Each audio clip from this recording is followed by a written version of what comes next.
Hey, good morning and welcome to Breakthrough Walls. I'm Ken Walls and I'm your host.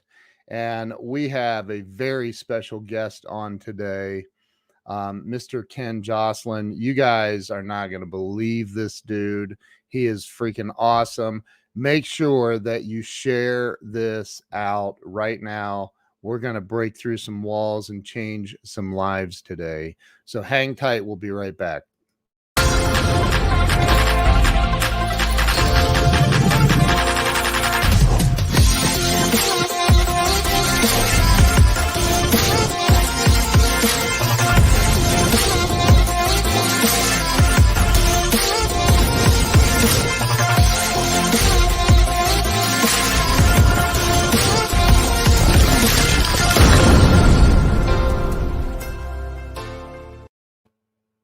All right, we're back. Let me bring Mr. Joslin on the stream.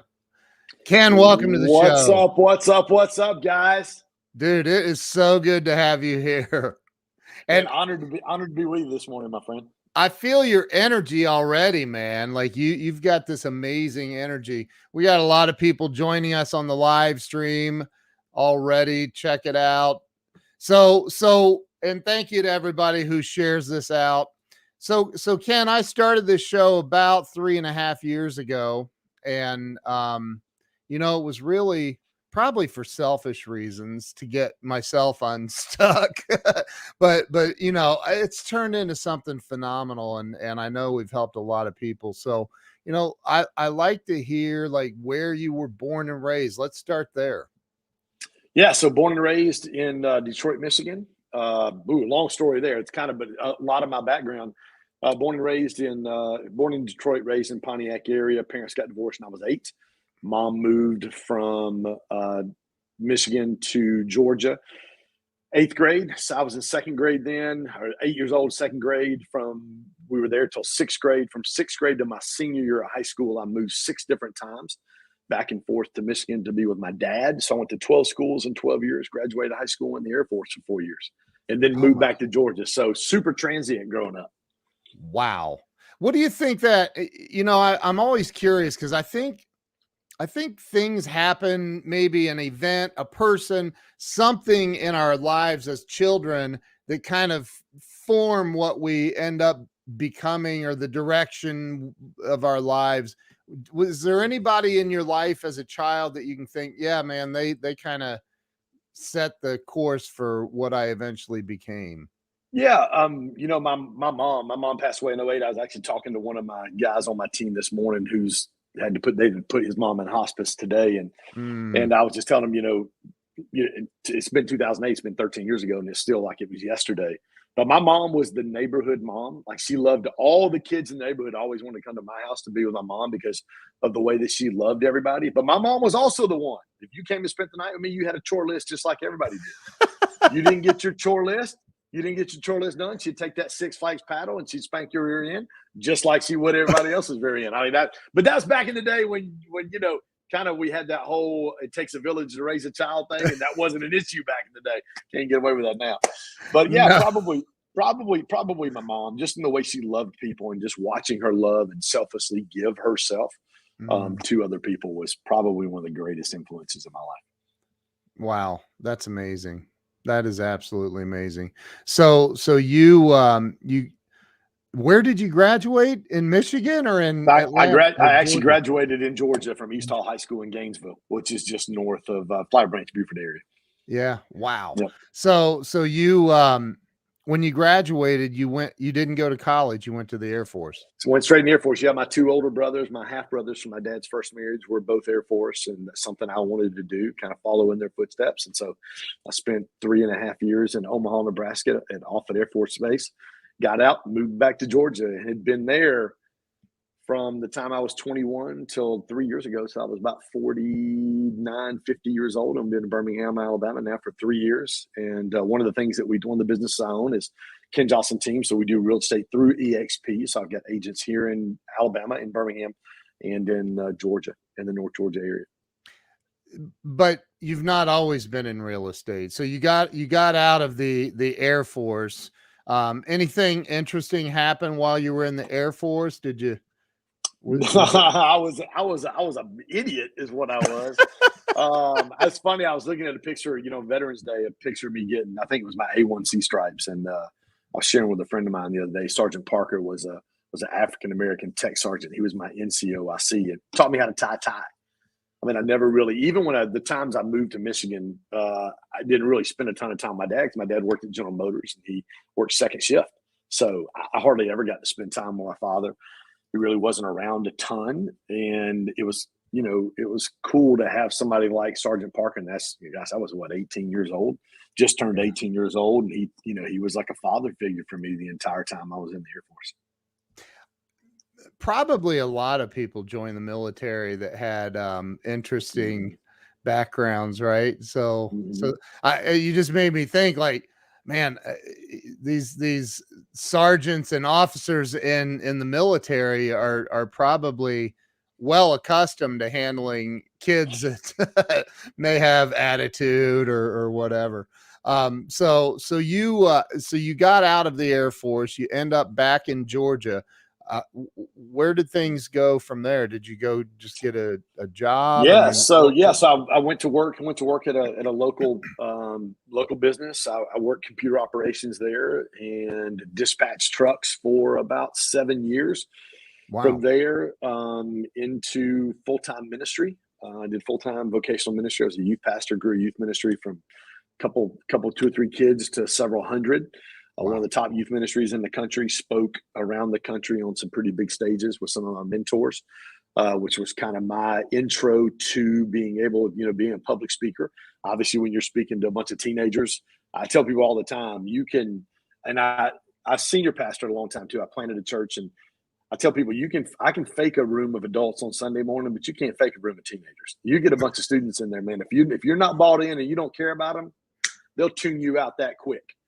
But just really got, just a lot of really cool moments, really finding out who I was, the power of vision, the power of dreaming, the power of core values, of mission statement, of all those things I learned from several of my mentors in the late 1990s, early 2000s. So I can't imagine, like, if I were going to say, I'd like to get a job at a church doing something, the youth ministry seems like it might be the most challenging, especially dealing with teenagers. I mean, I'm a dad with 2 teenagers, and I like, my hair's falling out. So, like, what was that like? I mean, I know, I mean, I was there as a teen, right? And what was that like dealing with those kids? You just have to have a supernatural love for teenagers, man. God's got to put something in your heart for teenagers. I told a friend of mine this weekend, I knew it was time to get out of youth ministry when we had a lock-in. So a lock-in's where all the parents send all their kids to you, middle school all the way through high school. We had 125, 150 kids for this lock-in this night. And, I'm 30 some odd years old then, 31, 30, it's about 20 years ago. And I can't stay up all night. So I've got leaders, I've got college age students, I've got interns that are kind of managing.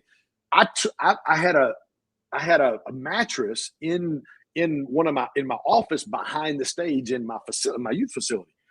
And I went in there to take a nap by 2:30, 3 o'clock in the morning. I'm like, dude, if I don't go to sleep 2 or 3 hours, I'm going to kill somebody. Well, I went back in there and slept.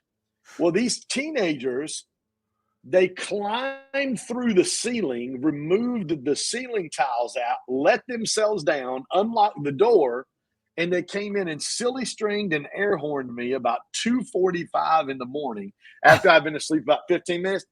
I knew then it's time for me to get out of youth ministry because I never did another lock-in. Oh my gosh. Yeah, we saw God do some really cool things. Like I said, we grew that from just a handful of kids to several hundred kids, one of the top youth ministries in the country. Back in like 98, 99, I did my first National Youth Leadership Conference. Several of my mentors, we had 368 youth pastors, leaders from 18 different states come in, which was my first kind of foray at doing my own live event. This was in September of 2000. Wow. And from there, it was just, just some unbelievable opportunities to be able to do some really cool things and share some stages with some really cool people. I'll bet that there are kids from that from that era though that still look back on it and think that guy changed my life in a lot of good ways, you know. I get messages. I get messages every week. There's not a week goes by. Wow. And now it's funny. It's you see the significance component of what God was able to do with me and our team. I had a phenomenal team back then as well, and we really functioned, almost like a church inside of a church to be able to grow to the level. We were 300 plus kids pretty much every week in a church of, wow, 600 or 700 people. So I mean, we were kind of that, like everybody in the country was looking, going, how is this guy doing what he's doing? And it was leadership. And some of my mentors then, taught me the importance of leadership. John Maxwell, Jeannie Mayo, Ron Luce. wow. We learned some really valuable lessons on leadership and reproducing yourself. John says all the time, you don't reproduce what you know, you reproduce who you are. And we were able to build an unbelievable leadership team and cast a red hot, convincing vision and recruit leaders. And wow. We were seeing a ton of lives change, a ton of kids change. And now they're, in their late 30s, early 40s. They're older than I was back then. And, right. but they're making a difference in the world. And that is, from a fulfillment component, that's probably the most gratifying thing of anything I've done. There's no business venture. There's no amount of money. There's no car. There's no watch. There's no anything that even comes close to the amount of fulfillment you get when you see some of them on, social media, or even this weekend. My two oldest daughters were in Nashville for the weekend, and they were at Kristen Francis. She was in my youth group, and she watched them when they were kids. Wow. And so they're all hanging out, and my oldest is 25, and my second is 22 years old, and she's spending time with them. And to see their post and the love that she has for them. Now she's a mom of teenagers, to see that. Yeah, dude, there's a high level of fulfillment that comes from that. Dude, and there's a high level of blessings. Like, people don't get that. I don't think that, man, when you're impacting lives like that and you're doing good for the world, I mean, the blessings come. I know you've done, I mean, in your bio, it says you've closed over $250 million in real estate, and you've done some amazing things. I know that you're a Grant Cardone licensee and you're doing amazing things with Grant. But I don't think that any of that comes until you learn how to be a blessing in the lives of others.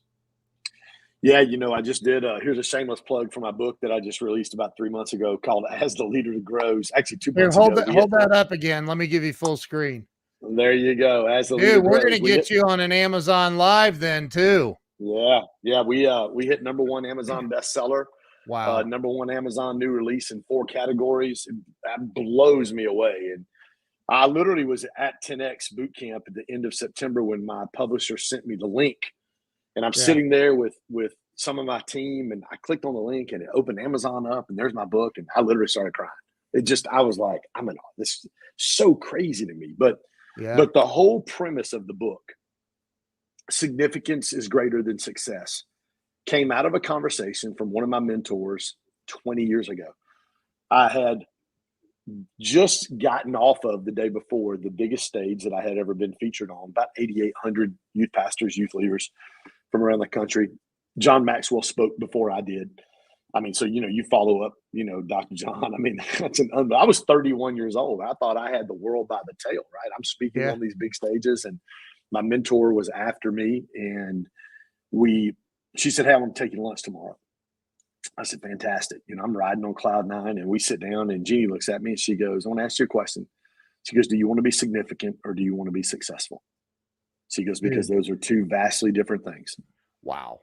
She said, do you want to be significant or do you want to be successful? And so for 20 years, I've taken the journey of what that means. And inside the book, I talk about how significant leaders help others around them so they can win, where people who chase success use others around them so they can win. Wow. And there's a huge difference. If you start out to be significant, you will always find success. If you start out to be successful, you may or may not find significance, and you're more than likely going to leave a trail of damage behind you when it's all said and done. So what do you want to do? You want to be successful, or do you want to be significant? And that's really the premise of the entire book, As a Leader Grows, that I wrote. It was birthed out of that conversation 20 years ago. Oh my gosh, man. So you, when you say be significant, I'm curious, because I mean, dude, you already know this. I mean, people, especially today, people are like, well, depends on your definition of the word definition. And, like, what does it mean when you say significant? I mean, I have a feeling I know what it means, but for somebody watching that, maybe they think, well, I am significant, but they're not really. Then you're missing the point completely. If that's what you think. I mean, it leans into the Zig Ziglar quote. If I help enough people get what they want, eventually I'm going to get what I want. And the guy just commented right there. One is internal and one is external. It really is. One really is about your heart and how can I help the people on my team win. I literally just got off another big podcast and just a minute ago, and he asked me, we talked about this, significance versus success. And I told him, I said, it's literally where you want the people on your team to be as successful or more successful than you are, because you understand. He goes, well, how did you get that way? Through listening to guys and reading books from guys like Patrick Lencioni, from guys like Simon Sinek. Two of my favorite authors. One of my favorite, phenomenal. Pat, Getting Naked, dude. His best book ever written. Yeah, his book. My favorite one's Ideal Team Player, 5 Dysfunctions of a Team, The Advantage. Simon Sinek's Leaders Eat Last, Start with Why. They both really have their thumb on the heartbeat of organizational health and organizational culture. And Pat said something on a podcast with my friend Ken Coleman.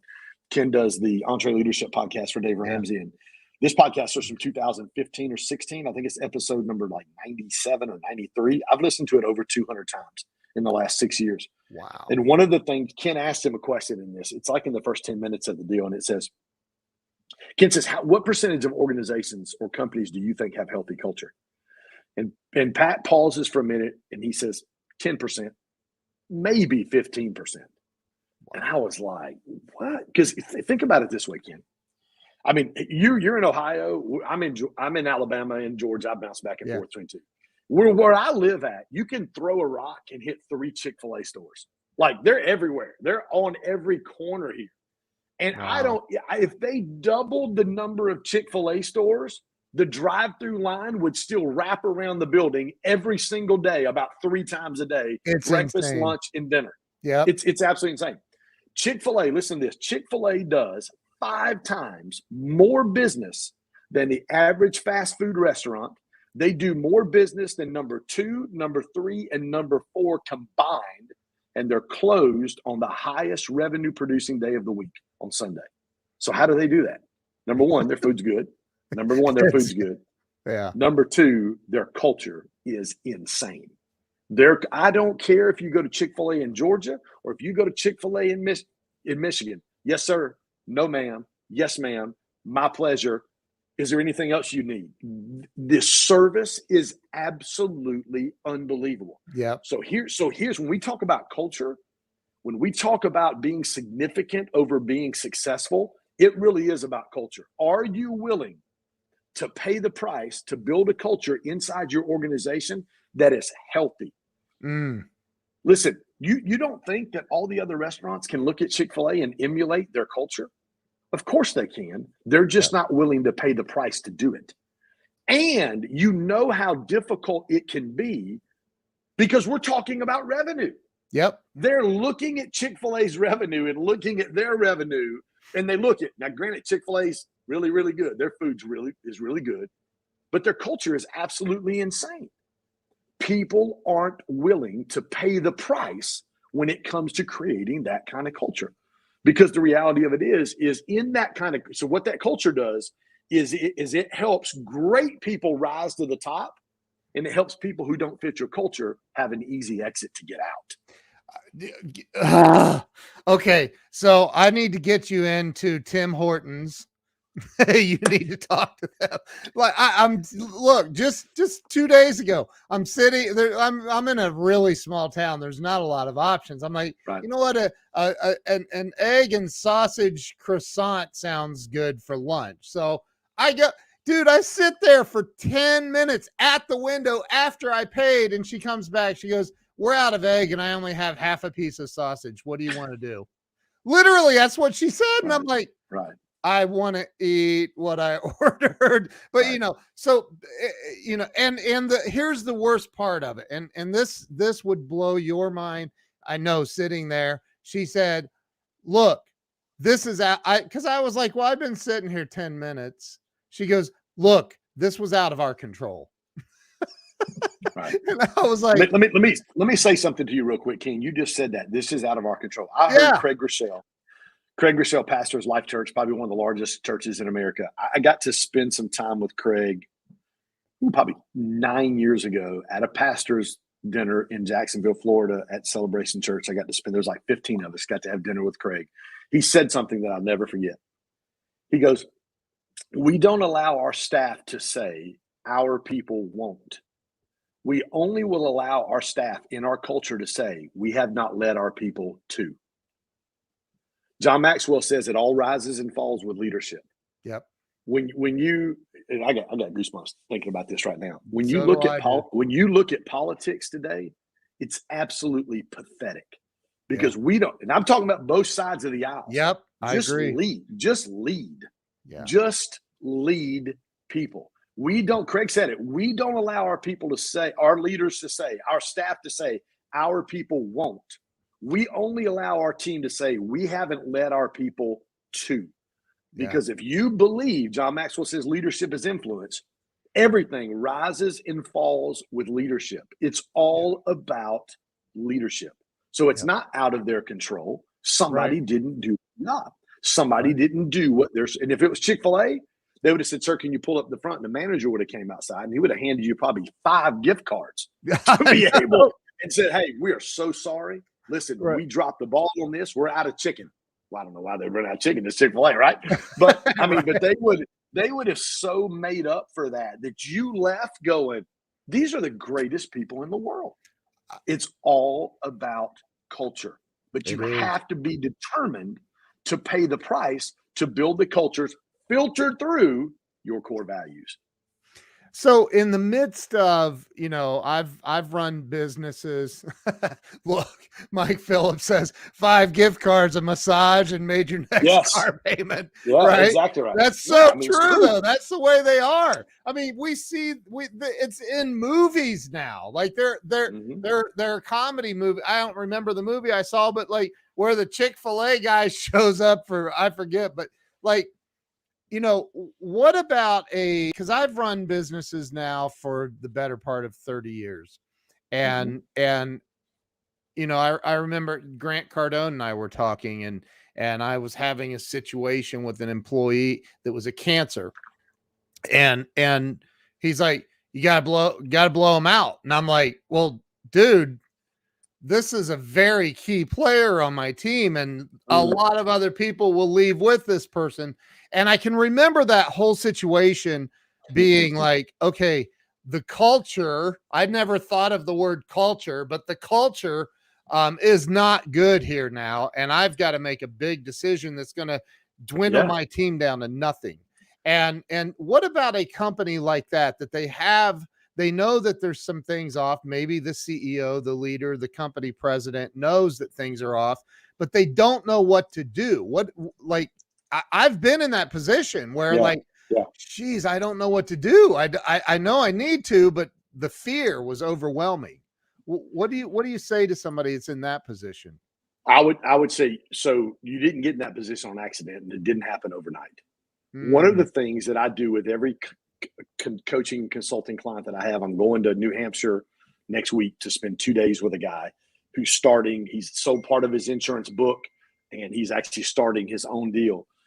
And one of the things that we're going to go up and do, one of the very first things we do after we go through personal, professional, and financial goals, for a full day. We'll spend a full day breaking down, where do you want to go with your life?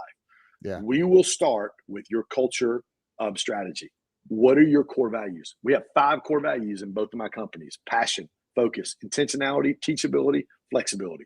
Passion's how we attack our goals. Focus is how we dominate our calendar. Intentionality is how we speak to our clients and to one another on our team. Teachability, we're not only open to feedback, but we actively pursue feedback. The last one is flexibility. We live in a fluid world. We better be open to and embrace change. Wow. So every time I have a conversation, a one-on-one, we literally with these clients, I'm going to give him a one-on-one checklist. When you do your 10-minute one-on-one every week or every other week, here's how this conversation needs to go, and it always needs to be filtered through. When you give praise to a coworker or an employee, or if you have to rebuke them, you always do it through a core value. So then there's no questions about how are we supposed to act? How are we supposed to carry ourselves? Those core values define how you get from point A to point B, which would be your vision. We're going to do this. We're going to grow from here to here. Your core values define. I live in Birmingham. I can drive to the Atlanta airport. It's 2 hours if I drive right down here to I-20 and I take it all the way to Atlanta. 2 hours and 5 minutes. I can be at Hartsfield International Airport. Or I can drive up to Chattanooga. Then I can drive back down to Atlanta. Or I can drive down to Montgomery. And then I can take 85 up to Atlanta. It's just going to take me longer to get there. Right. Your core values, what they do is they set the direction and how you're going to get where you want to go. You have to use those core values every time I get on a team call. The very first thing we do them every morning at 9 a.m. Eastern. When I get on my GSD team and my agents for Ken Joslin team, for my EXP team, we talk about wins. We do top 3. And then about 3 times a week, I'll share a core value. Hey, guys, today's core value. And it usually comes out of a situation that we've had with our team, good and bad. Hey, Jimmy, you knocked it out of the park. You were super intentional. You used our intentional core value on this conversation. Dude, you did a phenomenal job. Hey, Rosa, on focus, you were supposed to get X or passion. You were supposed to get X amount of calls in a day, and you didn't. Hey, listen, our core value of passion is how we attack our goals. Hey, I've got to see some more passion. And I'm going to have that conversation with you one time, and that one's on me, the real core value. The second time I have to have the conversation with you wrapped around that specific core value, the conversation is going to go, Ken, this is the second time we've had this conversation wrapped around this core value. Yeah. Help me understand where's the disconnect in this for you? And I'm going to listen. And sometimes they've got, I just had one of my guys on my team. He had to put his mom in hospice today. Yeah. I mean, that's hard. So he's going to drop the ball. But if it's something that is, there's not circumstances causing that behavior or that lack of action or lack of commitment or lack of passion, then the conversation is, hey, Ken, this is the second time we've had this conversation wrapped around this core value. Right. If we have to have this conversation again, you're going to have to find a new team to go be a part of, because I'm going to have to let you go. And that's the standard. And that's what Chick-Fil-A does better than anybody else. That's why they're number one. Dude, that's incredible, man. Is this in your book? That is not. That part is not. Dude, come on, man. You got to write another book then. I'm working. Hey, we're working on it right now. We're working on it right now. Your book, by the way, I don't know if you knew this, but I put it in my Amazon store. It's in I think in the second row of books. So yeah, man, I think that, man, that's amazing. Look, you're helping people right now. You are helping people right now. I have had the experience of building multiple teams, and having your direction or the direction you're talking about would have been incredibly helpful, and it will be in the future. So, man, this is awesome. I want to go back to because we skipped about 20 years, I think. I want to go back to you. You built this huge youth ministry. You're traveling all over the United States, I'm assuming, teaching other churches how to build a youth ministry. What happened after that? Because you're no longer in that position, right? So that was, I did that all the way up until about 2000. And in 2001, I moved to Fort Worth, Texas with a really good friend of mine who played in the NBA for a while. And we did motivational high school assemblies. So we would go in and it was motivational, obviously can't show you faith because it's a high school assembly. Then we would invite them to come to something we would do that Wednesday night where we'd actually have to be sharing more of my faith. If you'd like to come, we'd be able to do that. We spoke to about 300,000 kids in 1 year. I traveled 4 days a week. And so we did that. And obviously I had a 2.5-year-old and a 1-year-old. And after about a year of that, my wife said, no, we're not doing that anymore. So I moved back from we had moved back from Fort Worth to North Georgia area, just outside of Atlanta anyway. And I got to a point where, okay, I can't do this anymore. I can't keep traveling like this. I went to my best friend who was one of the top mortgage brokers in the state of Georgia. And I said, dude, I need a job. And I can't travel. I need to be home. And Chris said, he handed me keys to a Lexus. And he said, there's your office. And I started doing mortgages. I made about 146 grand my first year. Never did a mortgage, never made over, $55,000 a year doing ministry. And here I am I made 146,000 the first year. I did that for 2.5 years until I had the experience I needed to do to be able to get my own mortgage broker's license. And I think in Christmas of 2004, got my broker's license. And for the next 4 years, we were the number one broker for Countrywide and SunTrust on the wholesale side, 4 years in a row. Wow. We did really well. But that was, and then the housing market crashed in 2008, 2009. And I was already sensing like that wasn't what I was supposed to be doing. And I think it leans probably more into the significance versus success because I'm opened the office in Columbus, Georgia, had 2 offices and 14 LOs.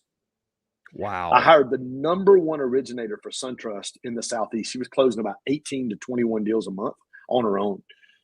And in July of 2007, I opened that office. We had about 150 agents, Chamber of Commerce ribbon cutting ceremony, the big to-do thing. Yeah. The big rah-rah. And I remember we got everything cleaned up that night. I was sitting at my desk in my office down there in Columbus, and I cried. I was just sitting at my desk because I knew it wasn't what I was supposed to be doing. It just wasn't. Yeah, literally, I sit there at my desk. I was by myself and I cried, and I knew it wasn't what I was supposed to be doing. I knew God was kind of doing something different in my heart. I didn't know that 7 months later the housing market was going to crash. So literally 3 months later is when it started, and by February of 2008, it was trashed. So you're sitting in a brand new office, ribbon cutting ceremony. Yeah. You're probably making a little more than 146 grand a year. Yeah, we were making that probably every other month. Yeah. That's crazy. So you're making millions of dollars. And you started crying because you knew that wasn't what you were. What? It wasn't fulfilling, man. I just knew that. Wow. I mean, from the outside looking in, it looked like I had everything. But I just knew that it wasn't for us. And I do talk about this in my book. It's about ROM, return on mission, not ROI, return on investment. It's always been about, for me, it's always been about return on mission and not return on investment. And so obviously that was in July of 2007, the end of September, the first day of October of 2007 is when Fannie Mae changed guidelines the first time. The second time was February the 1st of 2008. And literally that cut about 80% of all of our business out. And, obviously that season, I already knew God was doing something. So we went from that season into planning and pastoring a church. We started that with 3 couples in 2009, 2010, and grew that to a few hundred people and did that for about 6 years. And this was where this was in Georgia, in Flowery Branch, Georgia. Yeah, okay. Home of the Atlanta Falcons. Okay. So you man, that is so powerful. I wrote that down, return on mission. So, what's interesting though, is back in 2008, 2009, there were mortgage people going to jail. There was a lot of fraud going on. Oh my gosh, I know. All you needed was a heartbeat to get a mortgage, at times. So you left that, you shut down 2 or 3 offices? Yeah, 2 offices. We shut down 2 offices by February of 2008. I was back. God. Both offices shut down. I mean, literally in less than a year. Oh, both offices shut down. I was sitting in my basement at my house. We had a really nice house, and I had a full basement. And I had a conference room, my office, the whole 9 yards set up downstairs. I had 11 deals on my desk. 11 deals on my desk that a year before, and these were all my deals. I still had LOs working for me. 11 deals on my desk. I would have closed them a year ago. A year before that, I'd have made 53, 54 grand that month, just my money, not counting all the other. Yeah. I closed 0 of them. I couldn't get any of them closed. And they were all great credit. Everything was fine. You couldn't get anything to appraise because there were so many distressed properties and foreclosures going on at the time. Nobody's homes would appraise for anything. So it was a very difficult time. And, we wound up, that was in February of 2008. I think in May, I filed bankruptcy on $2.3 million, wow. 14 properties. Yeah, it was a lot. And I was a guy who had, several $100,000 in the bank. I mean, yeah. There was money in the bank. I had, we were making it. I'll never forget this call. I got a call from SunTrust Mortgage one day. And she said, Mr. Joslin, she goes, this is a little, I'm a little curious. And I don't normally call somebody who's got this many mortgages with us. I think I had 8 or 9 of my investment properties with SunTrust. She goes, we noticed you haven't made a payment in like 90 days. What's the problem? And I said, well, the problem is I went from making, 100 grand a month to 0 grand a month. I literally just like that. I mean, when it dried up, it literally went, it crashed in a span of about 4 to 6 months. The housing market industry completely dried up. So. Yeah. But it was a lesson. It was a huge lesson for me. And then, going back into ministry and then obviously coming back out where the economy made a turn. Yeah. It was one of those things to where, I drive a Honda Civic Sport. I mean, I've got a nice watch. Things don't mean the same to me now that they did back then. They just don't. Currently drive a Honda Civic. Honda Civic Sport, man. I drive a Honda Accord. It's new. I drive the Honda Accord. Yeah. It's 2.0 turbo, man. It's fast. That's my little Carl Scoot, man. Oh yeah. I occasionally get it to triple digits on the interstate every now and then. I don't think I can't confirm nor deny that I've ever done that. Yeah. So, dude, I think and so here you are, for a lack of better words, here you are. You were this baller making 100 grand a month or more. All these agents working for you in the mortgage industry, everything collapses. You file bankruptcy, and you threw in the towel, moved into a homeless shelter, and that's the story of your life, right? Dude, I had to borrow money from my in-laws to be able to get a house, and I'll never forget my best friend who owned the mortgage company that I worked with, and he was making unbelievable money. I had to give him money to pay his electric bill one time. I'll never forget it. And I think what it does is it gives you some perspective. I think it gives you some perspective. And it's, what it also does is, I can't name it yet because I just got the contract in today. I've got a big time guy coming to our event in Atlanta. It's big time, but it's 85 grand to get him in. And one of my best friends who worked for him for 15 years, when he called me the other day and he goes, hey, I said, I think he's in. He goes, how much is it? I said, 85 grand. And he looked at me and he went, you're going to do it, ain't you? And I just started laughing. And he started laughing. He goes, dude, you got the biggest balls of anybody I know. Like, it's just insane. I'm like, what's the worst that happens? Right. We lose it all and we have to start over again. I've already been there. I know how to do that. I think that coupled with growing up the way I did, 12 schools in 12 years, 6 high schools in 4 years, the risk factor, people go, why does Grant Cardone give you the platform he does? Why does he pull you on Instagram lives? Why have you spoken at 10X headquarters twice? Why have you done that? Why does he do that to you? Because anytime, like when I did the end of 2019, when I met Grant, and in 2 months made like 129 grand, I poured all that into starting Grow Stack Drive. Yeah. And Grant saw that. And so he's like, dude, I just continually go all in. I continually go broke every day. Like, what do I got to do to keep growing this thing? What do we got to do to keep advancing what we're trying to do? Because we know we're on a mission to help business leaders build confidence, gain clarity, and create community. Yeah. And it doesn't scare me to take risks, probably because all of the stuff we've been through in the past. So It's what builds you, man. I mean, it's such a cliche, but that doesn't kill you, only makes you stronger. Makes And you stronger. it's true though, man. God's not done yet. So let me ask you, like, so now talk about Grow Stack Drive. What is that? What's it about? Yeah, so GSD is a company I started about a year, almost 2 years ago, about 20 months ago, after I met the crazy guy named Grant Cardone. And Yeah. I knew I'd already been coaching and consulting on the ministry side with my coach and my pastor. He grew it in 3 or 4 years to over a 7-figure coaching and consulting business, and I wanted to do my own. And I wanted to, because when it comes to the foundation, the culture strategy, hiring strategy, I know how to do those things. I know how to do those things really well. Yeah. I know how to come in and teach people how to, with our planners, and how we do our goals twice a day, gratitude, affirmations, top 3 wins, 1% better, even a scoreboard. I put a scoreboard in here. I know how to help you organize your time to where you squeeze every ounce of potential out of every single day. So being able to go in and do that, I said, you know what? I'm gonna start a company called, and we named it GSD. You know what that stands for? It does stand for Grow Stack Drive, but it also stands for Get Crap Done. Get crap. There you go. There you go. Yeah, we get it now. And we didn't do that on purpose. That was total accident. When somebody said that down the road, we're like, that's exactly why we did it. But yeah, we started that. We do coaching and consulting. We have our community, which is an unbelievable community of entrepreneurs across the country.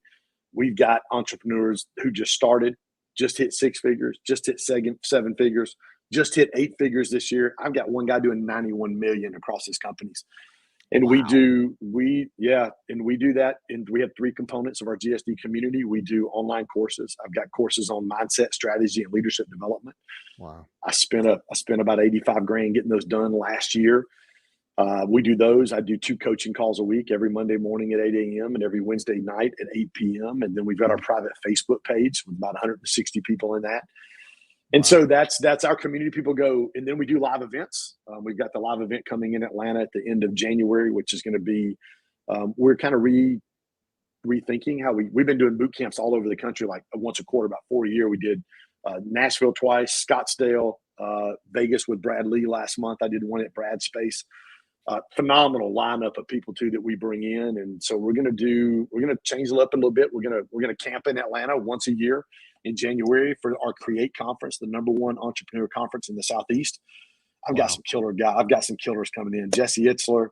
I've got 2 people that we'll announce this week. They're big time. One of them's the top leadership guy in the world and has written more books on leadership, and you can probably guess who I'm talking about. But I literally just got the confirmation an hour ago from his office that he's coming. Wow. So we're going to do the #1 entrepreneur conference in the Southeast. And so that's one of the things we do. We do live events. We do a podcast, the books, and really it's to help business professionals build confidence, gain clarity, and create community. People ask me all the time, they say, what is GSD like? I said, it's like the church I planted and 10X got together and had a baby. It is an unbelievable, because I know how to do community. I understand the power of community. Yeah. It's like the most crazy community of entrepreneurs that understand the power of confidence, clarity, and community. And we're seeing people do unbelievable things inside our community, setting records, not just in the revenue needle being moved, but in their personal life, in their family, in their health journey. I mean, I'm down 75 pounds. Let me do this real quick. You guys are going to flip, because I'm about to show you a picture that's going to make you go, no freaking way. I just posted this on my Instagram the other day. Wow. Boom, look at that. Look at that before and after picture. I saw that, dude. Yeah, bro. Come on. That's 75 pounds over about a 20-month period. And I've worked my tail off. You look 20 years younger too. But I feel 50 years younger. Wow. So, yeah, it's been amazing. But it's an unbelievable. I'm having so much fun, dude. I'm having a blast. It's fun. What is your, I think about this a lot personally. What is your, what's the big picture? What's the end game for you? What's the like, this is the splash I want to make in the universe before I leave here? I sat with a friend of mine. Scott Duffy. And Scott, he knows everybody. Him and Dave Meltzer are best friends. He knows when I say he knows everybody, he knows everybody. He started Fox Sports. Scott was the one they hired to do that. Scott and I did a whiteboard session with me last year. I flew out to OC with him for a day, and he was talking about an exit strategy. He goes, well, if you get your GSD community 197 up to these numbers, if you get it to 5 million in 3 years, you can probably sell this thing for about 30 to 35 million. And we're looking at it, and this is what I said. And then what am I going to do? Right. And then what am I going to do? Why would I build it to sell it? Like, I love doing what I do. I love watching entrepreneurs go and the light bulb go off. Yeah. And personally, professionally, and financially, they're doing things that they never dreamed of. I'm like, why would I? So I don't have an exit thing. I just want to, man, I just have a passion to help entrepreneurs understand confidence, clarity, and community. I mean, really, that's it. What is the, I'm going to pull this up here. What's the website address where people can go and learn? GrowStackDrive.com. GrowStack Drive. Yep. GROWSTA. Rosa can type it in there. Rosa Ramirez, what's up, girl? Please, Rosa. Somebody type it in the comments so it's clickable for people watching. Yes. But I'm going to have it scrolling across the bottom as well. So Ken, I ask this question of every guest, and I think that people, get stuck. They get stuck in life and they don't get unstuck. They tell themselves that, man, I lost my $100,000 a month income and filed bankruptcy. I'm a loser and nobody's ever going to trust me again. And right. Like, we've all been through that stuff though, if you've been in business long enough. Yep. And what do you think is the number one, maybe the top two things, I don't know, that are holding people back in life from experiencing real success financially? Because, hey, it's like Zig said, no, money's not everything, but it ranks right up there with oxygen. Yes, so what's holding people back from true financial success and from experiencing freedom and happiness in life? Two things. Number one's relationship. Relationships are always number one. Always, always, always number one. People go, Ken, have you grown? Have you done some of the things you've done? It's always relationships. It's guys like Grant Cardone. It's guys like Greg Reed that I can pick the phone up. It's people like Sharon Lecter, who I set, at her house on New Year's Eve last year for 2 hours at her table and just really poured out my heart about the vision that I wanted to see come to pass this year. It's really about relationships. It's having there's really three spheres of relationships each of us need to have. Community, circle, and corner. Community is that large group of people you travel with. Seth Godin wrote a book called Tribes. So is it GSD? Is it 10X? What is the community you're traveling with? Right. It's people have the same DNA, same like-mindedness. Then your circle. Like, those are the 10 or 12 people you're spending the most time with. You've heard it. You're the sum of, the 5 people you hang out with the most. Yep. Well, most of us hang out with 10 or 12 people. Jesus did. Most of us hang out with 10 or 12 people. Like, who are the 10 or 12 people you're hanging out with and where are they going? And then your corner. In your corner is the 1 or 2 people that have a 10,000-foot view, who know everything that's going on in your life. And they're able to see the blind spots and speak to the blind spot that you can't see. Because the reality of it is you and I are going to miss things. We're moving fast, we're doing things, and we're just going to miss some things. And we have to have people who see those blind spots for us. So relationships, number one. Number two, a concept that I talk about all the time that I created about a year ago called incremental, not monumental. Small, daily, disciplined decisions over time always equal monumental results. Success cannot escape you if you do the right things every single day. So when I show you that before and after picture, say that again. That is such a powerful statement. Say that last thing. Incremental, not monumental. Small, daily, disciplined decisions over time always equal monumental results. Success cannot escape you if you do the right things every single day. It is, and I mean, even when you don't feel like it, you do it anyway. One of the things I've seen inside the 10X community, people go, another reason, you want to know why I've grown? It's because I haven't stopped for 2 years. Every single day. I got on a call with Grant. We're in a mentorship call. There's 1,200 people on the mentorship call. Grant says, I want you to find 5 people to describe you in one sentence this week.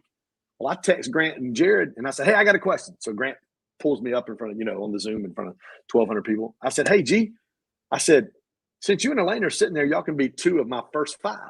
And Grant starts laughing. Grant starts laughing and he just thought for a minute and he goes, Ken, you always show up. Every time I do an event, you're there. Every time I look up on social media, you're there. Every time I check your page out, you're doing a new event, or you've got a new virtual summit, or you're doing a book, or you are always there. And I'm telling you, there's power in showing up. Yeah. There's power in being focused and determined when you show up. Because there's a lot of guys and a lot of girls that started this journey with me 2 years ago inside the 10X community. And they'll disappear for 3 or 4 months at a time and you won't hear them. And then all of a sudden they're like, boom, I'm back and I've got this big deal going on.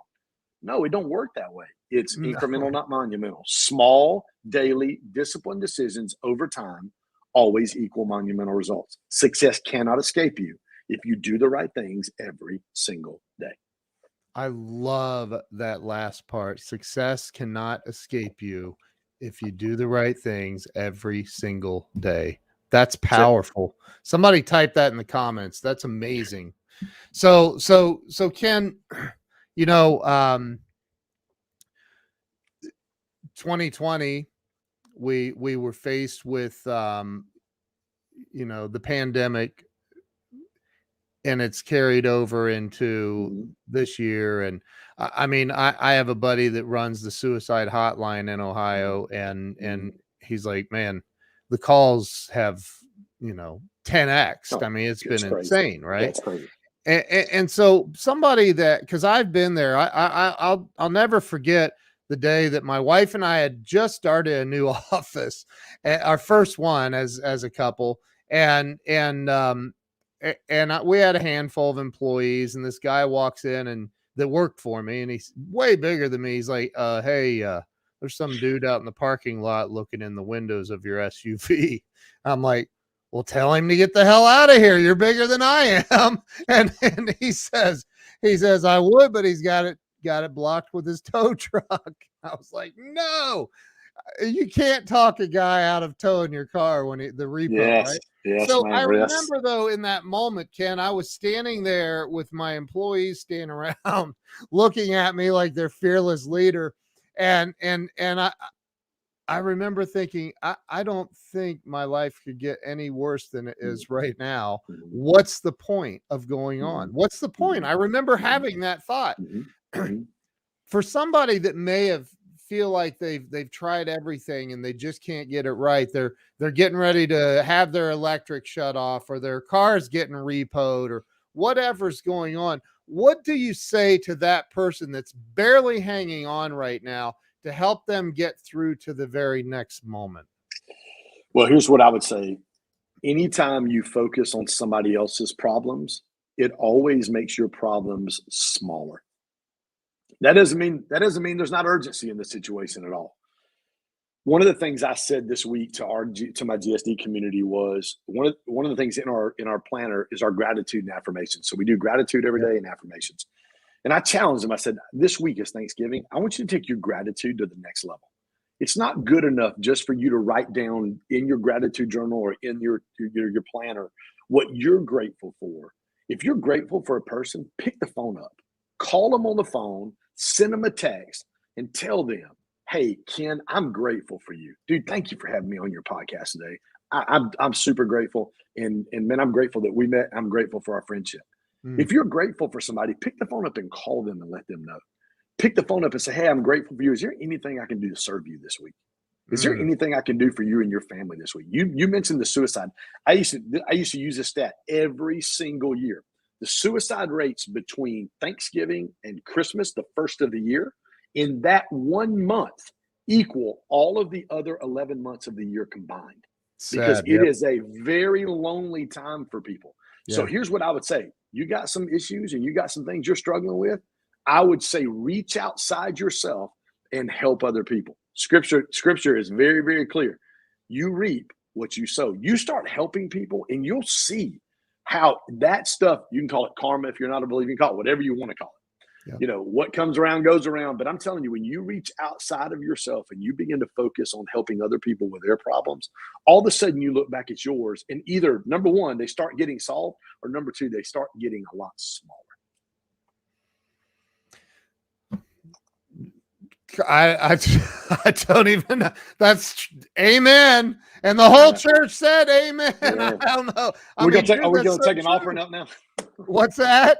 So we're going to take an offering up now. We're going to I know. Let's pass the plate. My gosh, that was incredible. And it's so true. I carry, when I lived in Atlanta, I went to a church in Marietta. Long story I'm not going to tell, but I ended up getting handed there you go. The original. Yeah, it's the original little card. It's folded in half. I've carried it in my wallet for all these years, 32 years, with a brand new dollar bill stapled to the back of it. Just to remind me, like, and you know, I said this the other day. I had the pastor of our church on, and I said to him, I said, you know, I think a lot of people think that it's just about like showing up and writing a check to the church and you're done. That's not what it's about. It's about showing up in other people's lives and helping them. And I love everything you've talked about today, man. Well, let me say this really quick before we get done. God's not after your money. He's after your heart. He's not after your time. He's after your heart. He's not after your talent. He's after your heart. And when he gets your heart, all those other things fall in line. Can we just stay on all day? All right, listen, he's going to be here all day. I got a call 2 minutes ago. What? I said my next call was 2 minutes ago, but we're good. Oh, Lord, you have to go. Oh, gosh, it's 12:03. Listen, I appreciate you. I'm grateful that you came on today and shared so much wisdom and love with everybody. Where's the best place for everybody to follow you, Ken? At Ken Joslin on Instagram, super easy. Okay. I'll put it right here for you guys. At Ken Joslin on Instagram, GSD, our Grow Stack Drive page, which you guys already have because I put that on there just a minute ago. But there's my page right there, so you can hop on there. I guess you can follow me there. And then at Ken Joslin on Instagram, I'm around. I'm on social media a lot. Yes, man, like, share. We've got our book, As the Leader Grows, that you put on there. Actually, I put the link in there earlier.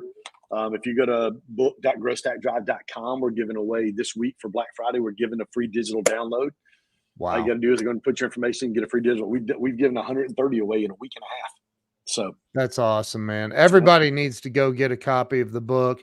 Ken Joslin, you are one of my heroes, man. I genuinely appreciate you.